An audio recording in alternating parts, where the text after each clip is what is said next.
Hello everyone, greetings of today. Welcome back to the channel. मैं हूं doctor साहिल रॉय और आपका बहुत बहुत स्वागत है आपके अपने YouTube channel AU commerce scholar में। दोस्तों, हम बीकॉम फर्स्ट ईयर की एडवांस अकाउंटेंसी को कवर कर रहे हैं, जिसमें आज का हमारा टॉपिक है अकाउंटिंग कॉन्सेप्ट्स में मैचिंग कॉन्सेप्ट। जी हाँ दोस्तों, आज हम मैचिंग कॉन्सेप्ट को डिटेल में समझेंगे। वीडियो थोड़ा बड़ा हो सकता है, लेकिन इस वीडियो को अगर आपने लास्ट तक देख लिया तो आपको ये कॉन्सेप्ट अच्छी तरीके से समझ में आ जाएगा। दोस्तों, अगर चैनल पर नए हैं तो प्लीज सब्सक्राइब कर लीजिए और इस वीडियो से कुछ सीखने को मिले तो लाइक जरूर कीजिएगा। आइए दोस्तों, शुरुआत करते हैं और इसे डिटेल में समझते हैं। सबसे पहले जानते हैं मैचिंग कॉन्सेप्ट का मतलब क्या होता है। तो इन्होंने मीनिंग में कहा है कि performance of a business entity is measured with reference to a specific accounting period. किसी भी बिजनेस एंटिटी का जो परफॉर्मेंस का जो मेजरमेंट है कि भैया अच्छा कर रहे हैं कि नहीं कर रहे हैं। जैसे स्कूल में हम पढ़ते थे तो रिपोर्ट कार्ड होता था ना, यूनिट टेस्ट का, सीपीटी का, जो हाफ ईयरली एग्जाम होता था, फाइनल एग्जाम होता था, तो उससे मेजरमेंट हम ये करते थे कि बच्चा किस सब्जेक्ट में अच्छा कर रहा है, किस सब्जेक्ट में खराब कर रहा है। वैसे ही बिजनेस एंटिटी का परफॉर्मेंस हम मेजर करते हैं। कैसे करते हैं? हर साल करते हैं, हर अकाउंटिंग पीरियड में करते हैं। The performance of a business entity is measured with a reference to a specific accounting period. Her accounting period जो फाइनेंशियल ईयर होता है या अकाउंटिंग पीरियड होता है वो 1 अप्रैल से शुरू होता है और नेक्स्ट ईयर के 31 मार्च तक जाता है। ये तो सभी जानते हैं। ठीक है, तो एक होता है करंट ईयर जो अभी चल रहा है, एक होता है प्रीवियस ईयर जो पहले बीत चुका। ठीक है, तो हम हर साल का इस हिसाब से क्या कर सकते हैं, हम मेजरमेंट कर सकते हैं कि बिजनेस का क्या परफॉर्मेंस है, पिछले साल क्या था, इस साल क्या है।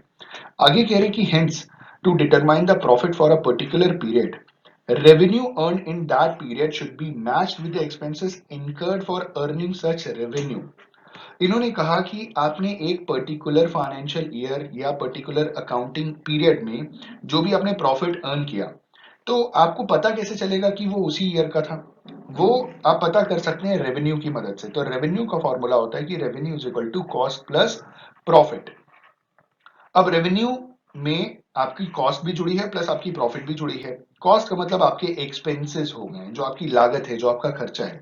तो इन्होंने कहा कि प्रॉफिट को डिटरमाइन करने के लिए उस पर्टिकुलर पीरियड का हम ये देखते हैं कि भाई कितना हमने रेवेन्यू अर्न किया। ठीक है, कितना पैसा अर्न किया और उसे हम उसी साल के खर्चे से मैच करते हैं, ताकि हम पता लगा सकें कि हमको प्रॉफिट कितना हुआ, मुनाफा कितना हुआ। ठीक है, आगे बढ़ते हैं। मैचिंग प्रिंसिपल के बारे में आगे कहा गया है कि जो मैचिंग प्रिंसिपल है is a common accounting concept. ये बहुत ही कॉमन अकाउंटिंग कॉन्सेप्ट है, क्योंकि इसमें क्या होता है कि एक कंपनी है should report an expense in the income statement in the same period when it earns the revenue. कहने का मतलब कि अगर आपने जो भी खर्चा किया एक फाइनेंशियल ईयर या अकाउंटिंग पीरियड में, वहां से जो पैसा आपने जनरेट किया वो आप अपने खर्चे आप उसी साल माइनस करोगे, ना कि आप अगले साल या उसके पिछले साल। पिछले साल तो कर ही नहीं सकते माइनस। कहने का मतलब साधारण भाषा में कि कोई भी एक कंपनी है, वो जब अपना इनकम स्टेटमेंट बनाती है सेम पीरियड का, तो उसने जिस पीरियड में जो भी पैसे अर्न किए उसी पीरियड में जो भी पैसे उसने खर्च किए वो सारा दिखाती है, ताकि अपना प्रॉफिट वो बता सके या लॉस पता कर सके। आगे कह रहे हैं कि इसे अगर हम सिंपली डालें तो a company must recognise expenses on the financial statement when it produces the revenue as a result of those expenses. कहने का मतलब कोई भी बिजनेस आप करेंगे तो पहले तो आपको खुद कुछ ना कुछ खर्च करना पड़ेगा। खर्चा करने के बाद फिर आप कुछ ना कुछ पैसे कमाएंगे। तो जो भी आपने पैसा कमाया और उसके पहले जो भी आपने पैसा खर्च किया था, उस पैसे को कमाने के लिए, देखिए बिजनेस डालेंगे तो आपको कैपिटल लगाना पड़ेगा, असेट खरीदना पड़ेगा, तो पहले तो खर्चा हुआ ना आपका। फिर उस बिजनेस की मदद से आप पैसे कमाएंगे। तो जो पैसा आपने कमाया उसी साल और जो भी आपने खर्चा किया उसी साल, ये जब आप माइनस करेंगे तो आपको एग्जैक्टली पता चलेगा कि कितना प्रॉफिट हो रहा है, कितना नुकसान हो रहा है। ये मैचिंग कॉन्सेप्ट में आता है कि हम अपने रेवेन्यू से अपने खर्चे को मैच आउट करते हैं, देखते हैं कि भाई जितना मुनाफा हो उसमें कितना खर्चा हो और कितना बचा हमारा। तो इन्होंने कहा कि so an expense that does not directly relate to the revenue should come in the income statement in the accounting period in which the company benefits from it. Use such a principle helps a company present an accurate picture of the operations. Companies normally क्या करती है कि इसी principal को इसलिए adopt करती है, इस्तेमाल करती है, ताकि एक एक्यूरेट पिक्चर पता चल सके, जिससे पता चल सके कि कंपनी ने एक अकाउंटिंग पीरियड में कितना कमाया था। वो इनकम स्टेटमेंट की मदद से पता चल जाता है और उसमें उसने कितना खर्च किया था। ठीक है, कितना फायदा मिला, कितना नुकसान हुआ, सारा पता चल जाता है। लास्ट में कह रहे हैं, since this principle matches the expense to revenue, it helps in building investors' trust that the numbers are unreal. इन्होंने कहा कि जो प्रिंसिपल है ये मैच करता है रेवेन्यू को एक्सपेंसेस से, या एक्सपेंसेस को रेवेन्यू से मैच करता है। ठीक है, कि जितना भैया आपने 5 लाख कमाया और इसी के अंदर अंदर खर्चा किया है, ऐसा नहीं कि 5 लाख कमाया 8 लाख रुपए अपना खर्चा दिखा रहे हैं, नहीं, जो भी आपने रेवेन्यू कमाया उसी में आपने अपना खर्चा दिखाया।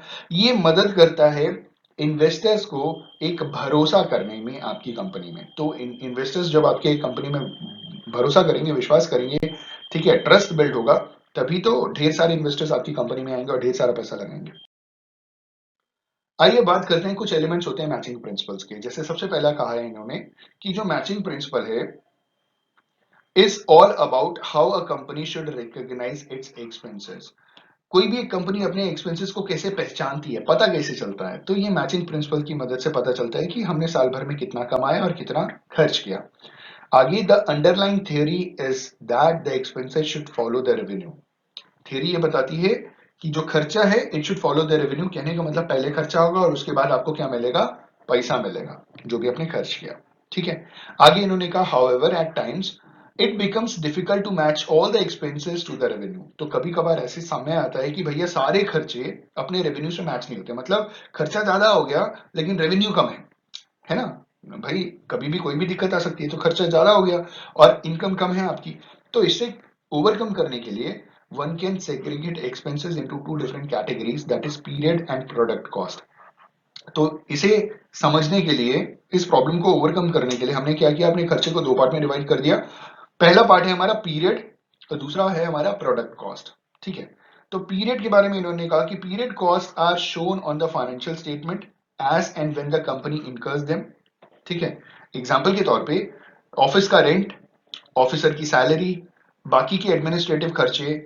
On the other hand one can easily relate product cost with revenue. दूसरी तरफ प्रोडक्ट कॉस्ट को रेवेन्यू से रिलेट किया जा सकता है। ये पीरियड कॉस्ट को नहीं कर सकते क्योंकि भैया ऑफिस का किराया देना है, ऑफिसर को सैलरी देना है, बाकी और भी एडमिनिस्ट्रेटिव ऑफिशियल खर्चे होते हैं ना, इसको प्रोडक्ट से तो रिलेट नहीं कर सकते कि भैया उस प्रोडक्ट, तो इनडायरेक्ट हो गया एक हिसाब से। और डायरेक्ट क्या हो गया आपका, कि जो प्रोडक्ट कॉस्ट होगी उसे आप इजिली रिलेट कर सकते हैं रेवेन्यू से, कि भाई इतने का रॉ मटेरियल खरीदा, इतना हमने वेजेस दिया। ठीक है, आगे कह रहे हैं कि जो प्रोडक्ट कॉस्ट है includes expenses such as direct material, labour, factory overhead. ठीक है, ये सारी चीजें आती हैं। कंपनीज में use the allocation method to match such expenses to revenue. तो एलोकेशन का मतलब डिस्ट्रीब्यूशन, आप डिवाइड करके इन सारी चीजों को मैच कर सकते हो कि भैया हमारा पीरियड की कॉस्ट क्या थी और हमारा प्रोडक्ट कॉस्ट क्या था। कुछ नोट्स में इन्होंने बता रखा है इंपॉर्टेंट चीजें मैचिंग कॉन्सेप्ट के लिए। सबसे पहले इन्होंने बताया कि डायरेक्ट कॉस्ट क्या होता है। तो direct cost are expenses directly related to output या sales of an enterprise, example material consumed, labour etcetera. तो डायरेक्ट कॉस्ट क्या होता है कि किसी भी प्रोडक्ट को प्रोड्यूस करने के लिए, किसी भी प्रोडक्ट को मैन्युफैक्चर करने के लिए आपका कितना डायरेक्ट खर्चा आता है उस आउटपुट को जनरेट करने के लिए। देखिए आपने रॉ मटेरियल लिया, ठीक है, रॉ मटेरियल का कुछ खर्चा था जिसे हम बोल रहे हैं मटेरियल कंज्यूम। उसके बाद लेबर ने उसमें कुछ ट्रांसफॉर्मेशन किया, ठीक है, तो लेबर अपना चार्ज लेगा, तो जाकर के आपका आउटपुट तैयार होगा। तो दिस इज डायरेक्ट कॉस्ट जो किसी भी प्रोडक्ट से डायरेक्टली रिलेटेड होता है। अब बात करते हैं फिक्स कॉस्ट की। फिक्स पीरियड कॉस्ट में कह रहे हैं कि expenses incurred over the period and not directly related to the goods services sold rendered by the enterprises. तो ये वो खर्चे हैं जो लंबे समय में आए हैं, ना कि ये डायरेक्टली खर्चे हैं जिसमें आप सामान बेच रहे हो, सर्विसेज बेच रहे हो या सर्विसेज दे रहे हो किसी एंटरप्राइज को। इसमें बहुत सारी चीजें आती हैं। इन्होंने आगे कहा कि it may be difficult to relate such expenditure with the revenue earn. तो जो भी रेवेन्यू आपने अर्न किया उसमें ये जो खर्चे हैं इसको रिलेट कर पाना थोड़ा डिफिकल्ट है। Example salaries, office rent, insurance premium etcetera, ये सारी की सारी चीजें आपकी फिक्स पीरियड कॉस्ट है क्योंकि ये देना ही देना है। सैलरी बांटेंगे बांटेंगे आप, ऑफिस रेंट देना ही देना है आपने, इंश्योरेंस तो कराना ही कराना है, उसके बिना तो बिजनेस कर ही नहीं सकते आप। तो ये तो देना ही देना है, ये फिक्स्ड है आपका। आगे कह रहे हैं डेफर्ड रेवेन्यू एक्सपेंडिचर। डेफर्ड का मतलब होता है फ्यूचरिस्टिक, जो आप भविष्य में आप पे करेंगे। तो डिफर्ड रेवेन्यू एक्सपेंडिचर में कह रहे हैं it refers to periodicity concept. मतलब जैसे एडवर्टाइजमेंट हो गया, रिसर्च एंड डेवलपमेंट हो गया। एडवर्टाइजमेंट और रिसर्च एंड डेवलपमेंट में बहुत बड़ा खर्चा आता है, लेकिन जिसे हम लंबे समय में वसूल कर पाते हैं। ठीक है, और ये खर्चे इतने बड़े बड़े होते हैं जिसे हम डिफर्ड कर देते हैं, डिफर्ड रेवेन्यू एक्सपेंडिचर। अभी आपने खर्च किया, ठीक है, मान लीजिए एडवर्टाइजमेंट के बारे में हम आपको बताएं कि टीवी पे प्राइम टाइम आता है रात में 8-9 बजे के आसपास। उस समय जो भी एडवर्टाइजमेंट होता है उसमें पर सेकंड की कॉस्ट एडवर्टाइजमेंट की 5 लाख रुपए होती है। तो अगर कोई 10 सेकंड का एडवर्टाइजमेंट हो गया तो उसका खर्चा कितना देना पड़ गया? 50 लाख रुपए। तो ये एडवर्टाइजमेंट का खर्चा आपका गया 50 लाख, और 10 बार अगर ऐसे एडवर्टाइजमेंट दिखा दिए 10-10 सेकंड की, तो 5 करोड़ का आपका खर्चा हो गया। तो ये जो एडवर्टाइजमेंट कॉस्ट है आपकी, इसे आप क्या करते हो, ये डेफर्ड रेवेन्यू, इस एडवर्टाइजमेंट से आने वाले समय में आपकी कंपनी को रेवेन्यू जनरेशन होगा, ठीक है, वो कमाएंगे। रिसर्च एंड डेवलपमेंट भी यही होता है कि बहुत पैसा खर्च होता है रिसर्च एंड डेवलपमेंट में, लेकिन जो भी आप चीज डेवलप करते हो रिसर्च करके, वो डेवलप हो जाने के बाद फिर कंपनीज उससे और पैसा कमाती है। तो ये हो गया डेफर्ड रेवेन्यू एक्सपेंडिचर। अगला है फिक्स्ड एसेट्स। फिक्स्ड एसेट्स आप सभी जानते हैं कि expenses spend on fixed assets for the production of goods and services for a longer time frame. The cost of assets to be charged as depreciation against the revenue of a particular period is a matter of judgment. अब is a matter of judgment इसलिए कहा गया, इन्होंने कहा जो fixed assets है, fixed assets की भी तो लाइफ घटती है, क्योंकि उसमें डेप्रिसिएशन लगता है। क्योंकि जब भी हम किसी भी फिक्स्ड एसेट्स को इस्तेमाल करते हैं तो भैया उसमें कुछ ना कुछ वियर एंड टियर होता है, ठीक है, उसकी वर्किंग धीरे धीरे कम होती है। तो इन्होंने कहा कि जो भी खर्चा आ रहा है फिक्स्ड एसेट्स के लिए, जिसकी मदद से आप गुड्स को प्रोड्यूस करते हो, सर्विसेज देते हो लंबे टाइम फ्रेम में, तो उस एसेट की जो कॉस्ट है उसे हम चार्ज करते हैं, that is depreciation against the revenue. जो भी पैसा कमाएंगे उसमें हम अपना डेप्रिसिएशन करके दिखाएंगे। और लेकिन ये पर्टिकुलर पीरियड का मैटर ऑफ जजमेंट, इन्होंने लास्ट में ये लाइन कही, इसका मतलब ये होता है कि डेप्रिसिएशन के भी अलग अलग मेथड्स होते हैं। तो ये आप अपने हिसाब से जज करेंगे कि एक पर्टिकुलर टाइम पीरियड में आपको कौन सा मेथड लगाना है, क्योंकि किसी मेथड में डेप्रिसिएशन लगाने पे वैल्यू जीरो हो जाती है, किसी में वैल्यू कभी जीरो नहीं होती। तो ये जजमेंट वाली बात होगी, ठीक है। इनकम और एक्सपेंसेस कुछ पर्टिकुलर्स इन्होंने दिए हैं। जैसे सबसे पहले इन्होंने इंक्लूजन की बात की है। तो इनकम में क्या क्या इंक्लूजन आता है, इन्होंने बोला सेल्स या service rendered but money not received, ये इंक्लूजन है। एग्जांपल के तौर पे आउटस्टैंडिंग इनकम या अक्रूड इनकम, ठीक है। एक्सपेंसेस में क्या क्या चीजें आती हैं, ये चीजें हम लेकर के चलेंगे, ठीक है। सर्विसेज रिसीव्ड या purchase made but money not paid, पैसे नहीं दिए, तो आउटस्टैंडिंग एक्सपेंसेस या सन्ड्री क्रेडिटर्स, ठीक है। सन्ड्री वर्ड का मतलब ये होता है जहां पे एक से ज्यादा लोग हैं या बहुत सारे लोग हैं, सबको कंबाइन कर दिया तो सन्ड्री क्रेडिटर्स हो गए। आउटस्टैंडिंग का मतलब आप सभी जानते हैं, बकाया है।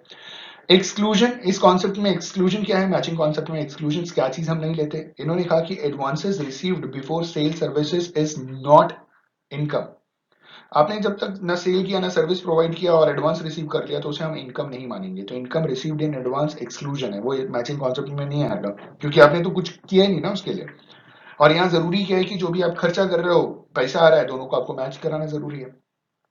इनकम हो गया एक्सपेंसेस, एडवांस में आपने पे किया बिफोर परचेज मेड या सर्विसेज रिसीव्ड, तो आपने एडवांस में पेमेंट कर दिया, ये आपका खर्चा हो गया। तो इसे कहते हैं प्रीपेड एक्सपेंसेस।